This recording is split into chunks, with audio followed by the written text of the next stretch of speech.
Será que o amor é cego? William Shakespeare diria que o amor não vê com os olhos, vê com a mente. Por isso é alado e cego e tão potente.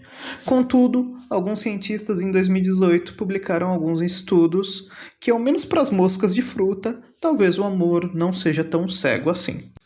Em 2018, liderados por Tetsuya Nojima, um grupo de pesquisadores desenvolveu um novo estudo com base em outra publicação também de 2018 de Inês Ribeiro, falando sobre um tipo de neurônio visual que é essencial para o comportamento de cortejo masculino em moscas de fruta.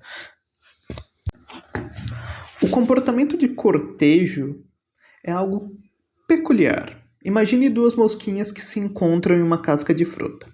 Tal como numa balada, a mosca macho se aproxima da mosca fêmea, dançando, gatinho, dança. como quem não quer nada. Um passo para frente, um passo para trás.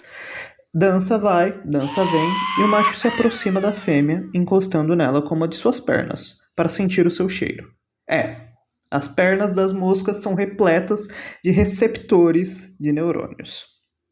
Cheiro vai, cheiro vem. Conforme macho e fêmea se interessam, o cortejo se segue. Demais. Até que em certo momento, o macho já apaixonado começa a vibrar. Como assim vibrar?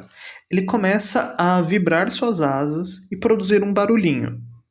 Porque esse é o recurso que ele utiliza para atrair a fêmea. Curiosamente, as moscas de fruta não são os únicos a terem este comportamento. Talvez a espécie mais famosa que nós seres humanos conhecemos, que chega a vibrar para produzir um som, são os grilos. Aqueles sons que nós escutamos de grilos, especialmente à noite, são sobre machos que produzem sons para atrair a fêmea. Caso a mosca seja receptiva a essa música, digamos que a coisa se torna um pouco mais adulta. A ideia, então, é que o macho verificará se a fêmea está pronta para acasalar com uma lambida.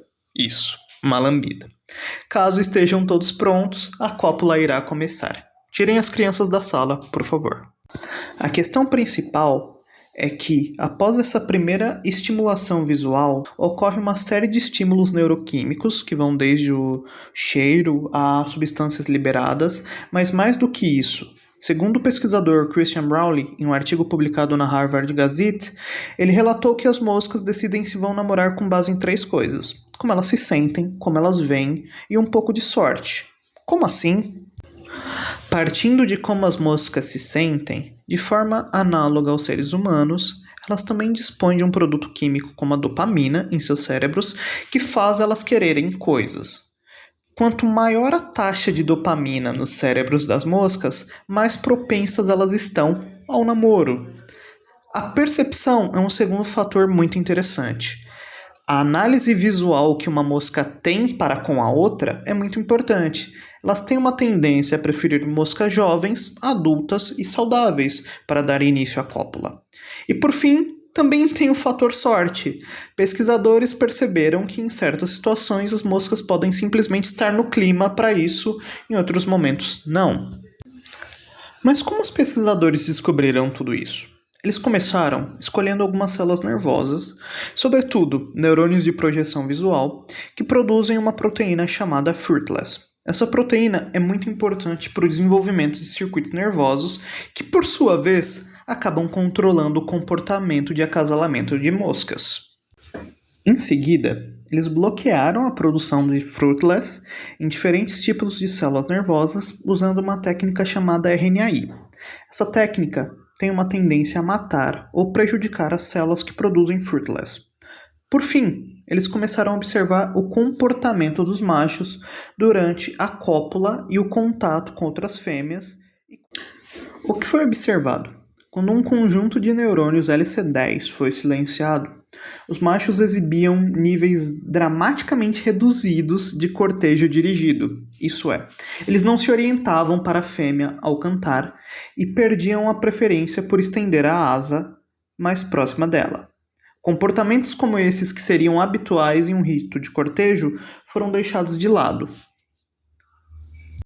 A figura ilustra de forma simples uma projeção entre o comportamento habitual das moscas e o seu paralelo, ao terem um conjunto de neurônios LC10 silenciados. Os resultados desse estudo sugerem que os neurônios LC10 são essenciais para o comportamento de cortejo masculino nas moscas do vinagre. Mais do que isso, esses neurônios parecem funcionar como parte de um mecanismo convencional de antagonismo center-surround, isso é, que lhes permita detectar objetos em movimentos semelhantes a moscas, e então direcionar sua atenção a elas. Vale ressaltar que, além disso, os autores também descobriram que a anatomia e as respostas fisiológicas dos neurônios LC10 são extremamente semelhantes entre sexos. Isso sugere que machos e fêmeas detectam os mesmos estímulos visuais, mas os processam de forma diferente para produzir respostas comportamentais distintas. Esse estudo, por sua vez, responde algumas perguntas, mas cria outras. Isso é, primeiro, como os neurônios LC10 contribuem para o comportamento de cortejo masculino, e também como os dimorfismos sexuais nos neurônios LC10 contribuem para o comportamento sexualmente dimórfico entre moscas do vinagre macho e fêmea. Mas eu acho que isso fica para um próximo vídeo ou para uma próxima pesquisa.